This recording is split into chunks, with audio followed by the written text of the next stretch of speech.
Shalom Aleichem again to our shir, our 9-minute shir over here on Sundays on the hills of Kibud. Baruch Hashem, we're going strong. I think this is the 8th shir, and we are getting closer and closer to the end of the basic halachas that we tried to speak about.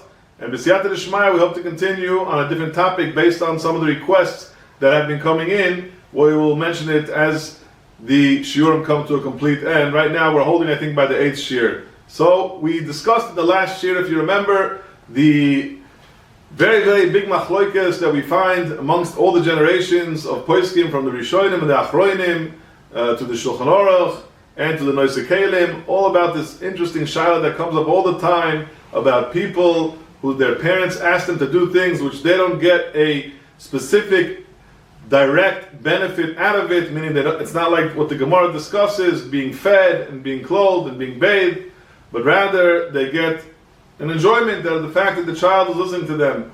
Does the child have an obligation to go and do what the parents ask? So we mentioned over there that if you have a situation where the parents will have a tremendous amount of tsar from it, and it's a legitimate tsar, it makes sense, the pain that they have makes a lot of sense that they're having it, so it is definitely a good thing to be able to go and take upon yourself the mitzvah of listening to them. Even though, like I said, there are many in the great Achroinim and Rishonim that say that you don't have to listen, but if you can, in a specific case where there will be a lot of pain caused to the parent, legitimate pain, therefore it's a great thing to do. So we started giving examples. If you remember, we discussed certain heavy examples about learning in different countries, marrying different people, people who the parents are against marrying, whether or not it's something which is recommended. So I want to bring out a few more examples, things that often come up. People always discuss the famous example of somebody who wants to go outside. He wants to go outside without his sweater, and it's cold outside, but it's not cold for the child, or the child feels that he can be okay because he's only going for a short time, and the parents are asking him that they really want him to go with his sweater outside. Is this something that the child has to do? So the truth is that this is not something which the poskim said is a legitimate pain that the parents have. Of course, unless, I guess if he's in the North Pole or something like that, then maybe it could be mamash sakana. But a regular person living in regular times, in a regular country, and he wants to go outside, and he wants to go even for a short time, whatever the case is, a parent goes and asks him they say, you must wear a sweater. A child should know that it would be a nice thing if he can go and fulfill the will of the parent. But like I said, it's not an obligation. He doesn't have to, because it's not something which is necessarily a legitimate pain which is being caused to the parent. Similarly, we find that there are parents that sometimes come with all types of requests. They ask the children, for example, somebody asked me that his parents told him, I don't want you to drink any coffee. Coffee, it's not healthy, I don't want you to drink it. That's what they told him. So the child said, what am I supposed to do over here? So here also, coffee, of course, some people, their whole day is better with a cup of coffee, 1 or 2, I don't know, maybe some people take a lot more. You have to ask your doctor. But a person who wants to have a cup of coffee and the parents say, you can't have a cup of coffee, we know it's not a good thing, we don't want you to be addicted to anything. So does he have to listen? So we told him that in this case, you don't have to listen to them. Of course, when you are in front of them, don't go and prepare yourself a cup of coffee specifically in front of their face. That's definitely not a nice thing to do. But in regards to listening to them, especially when you are, wherever you are, if you're at your office, at work, if you're in a yeshiva, if you're in a koil, wherever you are, in a shul, you don't have to go and take on their request of not having a cup of coffee. A similar question came up in regards to somebody who was obese and his parents told him that they really are afraid for him and they want him to watch what he eats. In such a case there it's a little bit different, because there it could involve something which is actually a little bit more dangerous.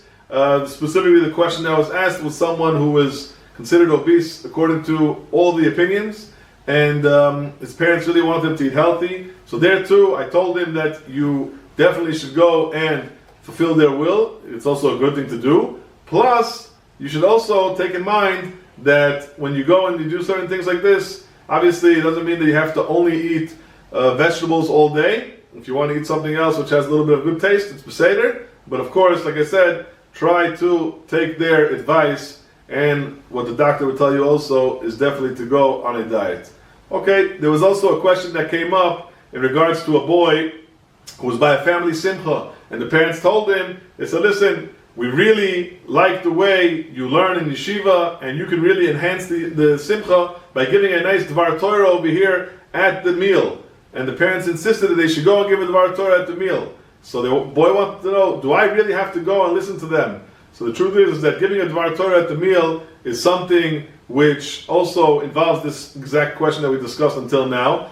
I told them, listen, you definitely don't have to do it, even if they're going to say that it really embarrasses them or it really causes them a lot of pain. But it's something, if you're going to get up there and you're going to start stuttering and you're going to start turning colors, for sure, you don't have to go that far and do it in order to go and fulfill their request. However, I mentioned to him that the Chavetz Chaim, Zecher Tzaddik Levracha, he used to tell his Talmidim, he told them all the time that it's a great thing, what we call today public speaking. But over here, Lahavdil, we talk about giving a Divrei Torah public speaking, even better. So it has the milas of speaking, it has the great mila of going and speaking in front of people. Plus, also, you're saying over a Divrei Torah, what can be great about that? And here, in this case, you even get a third thing, that you get a mitzvah of Kibud Avayim if you go and fulfill their request. So it's definitely something which is a great thing to do. If you can do it, try to do it. But of course, you're not obligated to do it. It's not something which you're obligated to do.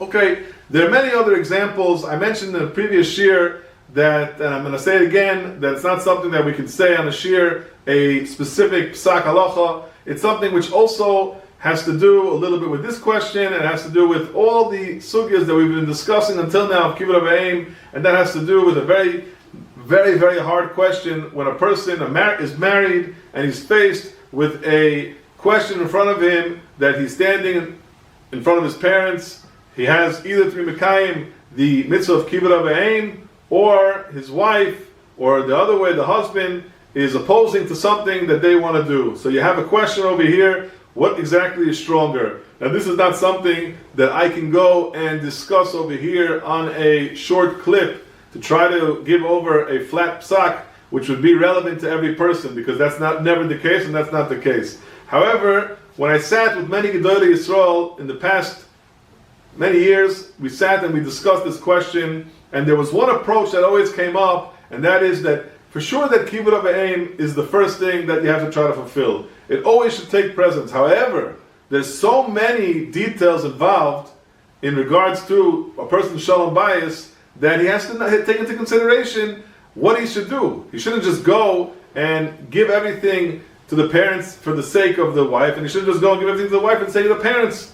So definitely it's something which a person should consider. A person should definitely consider to always discuss with his Rav when exactly should a person go and make his visits, like we mentioned before. The Chazon Ish himself, on his own, would go every day and sit with his mother and discuss with her whatever she wanted to talk about. Visiting the parents is an unbelievable mitzvah. That's definitely something which is a enjoyable mitzvah, it should be. But of course, sometimes it comes at the expense of a questionable shalom bayis situation. So of course, like we always try to tell people, and this we can leave you with that, is that try to go and do whatever you can in your house in regards to explaining why it's important and how much can be given up and how much can be done for the sake of fulfilling this wonderful mitzvah. And of course, never to go overboard, but always get the guidance of your Rabbanim. The Rabbanim should be able to guide you. And b'siyata d'shmai, that should be the main goal, that we should be able to always want to be Mekayim mitzvahs d'oraisa of Kibud Avayim, and of course always be able to be Mekayim the wonderful mitzvah